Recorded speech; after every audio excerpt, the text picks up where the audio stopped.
Joining us now from Washington, D.C. is Behnam Ben Taleblu, a senior fellow from the Foundation for Defense of Democracies. To begin, what kind of attack could we expect from Iran at this point? Well, it's a pleasure to be with you. There's been an escalating war of words from Iranian military, political, and even religious officials ever since Israel's successful retaliatory attack against Iranian military installations on October 26. There was some initial reporting that Iran might be able to try to pivot to talk tough, but actually have proxy fire be the main vector of a revenge attack. There was a lot of talk about the short-range ballistic missiles that Iran had already moved 6 years ago into western Iraq, constituting the bulk of the firepower against Israel.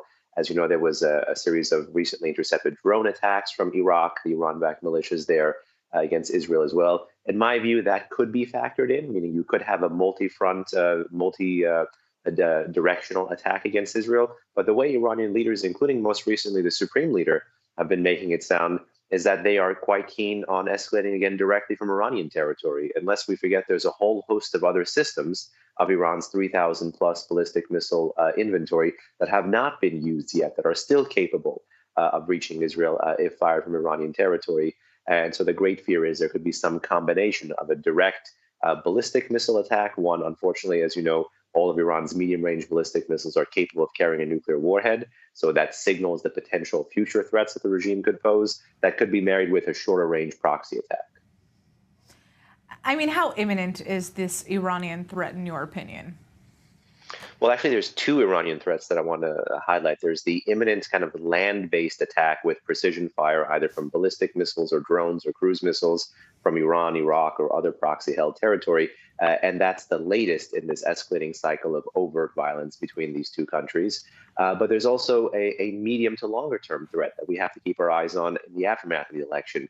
And that is, as much as Iranian leaders are bloviating and engaging in literally hate speech and hate invective against Israel. That's something kind of classic we've seen sustained for quite a long time now. Within the month of October, there has been an escalating series of commentary talking about going for a potential nuclear option, including two veiled statements by Iran's supreme leader, two high-level advisors to Iran's supreme leader, 3 parliamentarians, 2 hardline newspapers, and even 1 military official, all within the course of 1 month. So there is also the threat of the regime moving in the nuclear direction as well.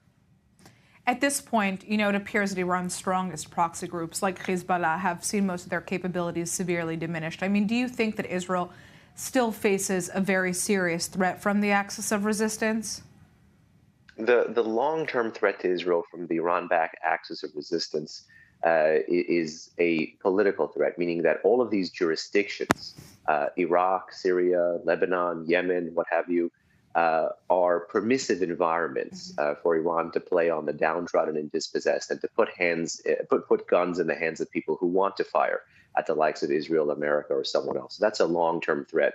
But with respect to Hezbollah in particular, which has really been the crown jewel of Iran's proxies, I hope the recent reporting, I think by the New York Times and others, about 80% of the arsenal, 50% of the precision strike capabilities of Hezbollah have been depleted. But lest we forget, we've only seen 2 ballistic missiles fired during this entire war by Hezbollah. So as much as I hope those statistics are correct, what has been fired doesn't necessarily correlate with that, which some claim have been destroyed.